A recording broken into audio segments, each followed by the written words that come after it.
Okay, here's our 2017 Yamaha FXHO. I just wanted to show a couple of things that we've done to it. So this is a ram mount. This is a pretty easy install here. This is like a 1/4-inch camera mount. And then on the underside, it's basically a 1/4-inch bolt, 1/4-inch stud bolt. That works pretty good. That's where I mount a GoPro. So the GoPro will sit up about this high, or as high as you want it, and get just a little bit of this in there to give you some perspective. But it works really good.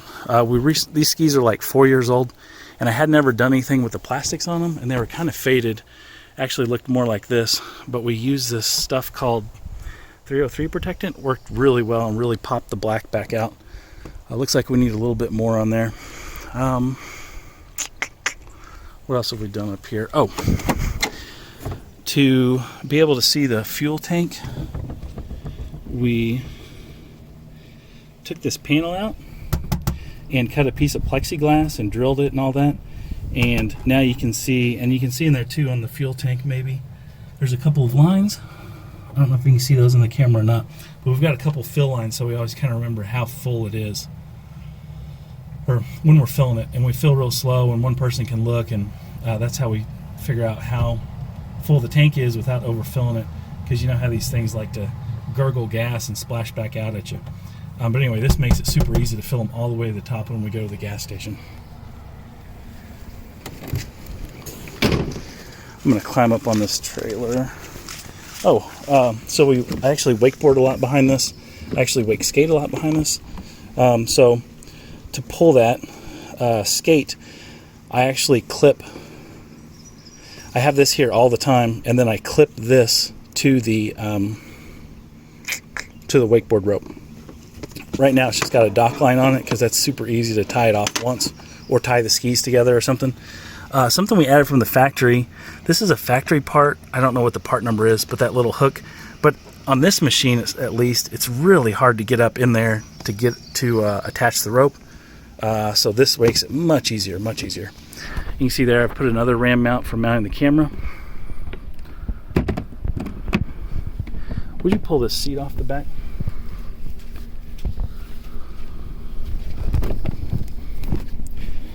So we've got a couple things in here. Would you be able to pull this other big seat out? Pull this seat out. Yeah. So I'll talk about a couple things in here real quick. We have an Odyssey PC625 battery, and then we have wired the negatives to this cutoff switch. So every time we're done using them, we pull we turn them off, and the batteries will last in Texas at least from October to April, and they'll start the skis up no problem. So another couple things that I have in here are, this looks like a giant mess, and it kind of is, but we have battery tender cables here. So I've just labeled this one pretty poorly as battery. This goes directly to the battery. So any extra power that I have of stuff I've ran, what I do before we start up the skis is I connect these two together.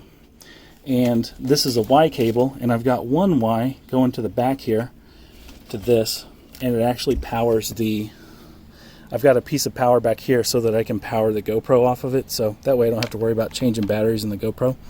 And then another cable runs up to the front, and let me connect that real quick.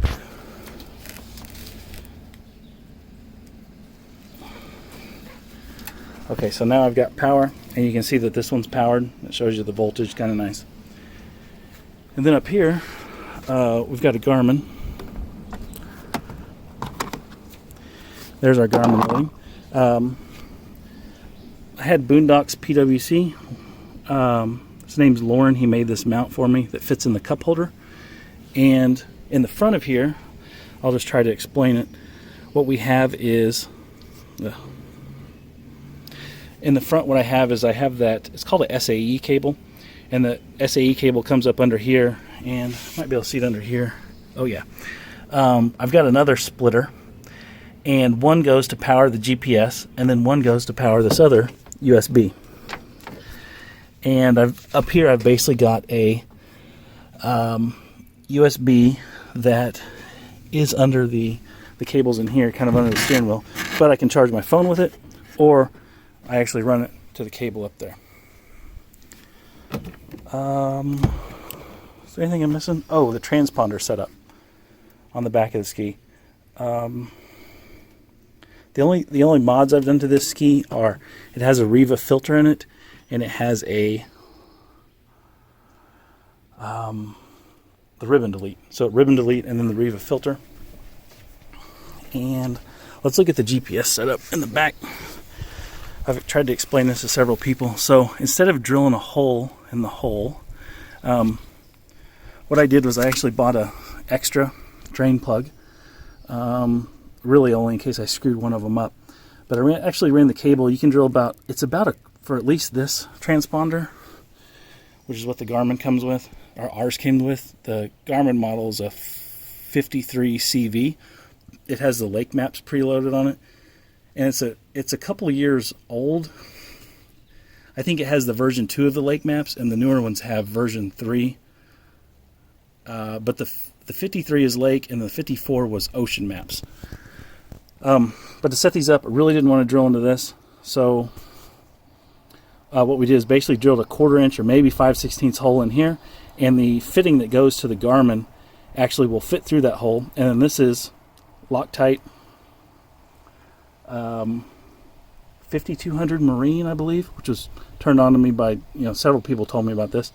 And then I've zip tied on both sides of the drain plug. So I haven't removed this drain plug since. If we need to remove them, we only remove that one. But there's never any water in here anyway. So on both sides of this plug has a little zip tie piece, and that basically provides initial stability so it can't move back and forth. And then it was backfilled with the 5200, and anyway, it works amazing. This bracket, I got this off of a gentleman on YouTube. His name is Michael. I can't remember his last name, but he's out of Houston, and he makes these brackets. If I had to do over again, this bracket worked really good, saved me a ton of time. However, Lauren on Boondocks PWC makes some better brackets, and they're like pre-drilled, whereas I had to figure out these holes and drill them and stuff. I believe Lauren's are slotted or at least pre-drilled in pairs. But anyway, we have I think that's about it. I think that's about all I wanted to tell you. The only difference is the GP is the same. We're running his brackets. We're running the gentleman from Houston's brackets, Michael. We're running his brackets on both of them. They're different. The GP actually has I think a FX hole, not a FX hole, a VX hole, and then mine is the FX hole, of course. And this other, on the GP, we have basically all the same features. We have the same, recently put this seat cover on this one. I haven't ridden it yet, but we have a very similar setup with the battery disconnect. Let me get that.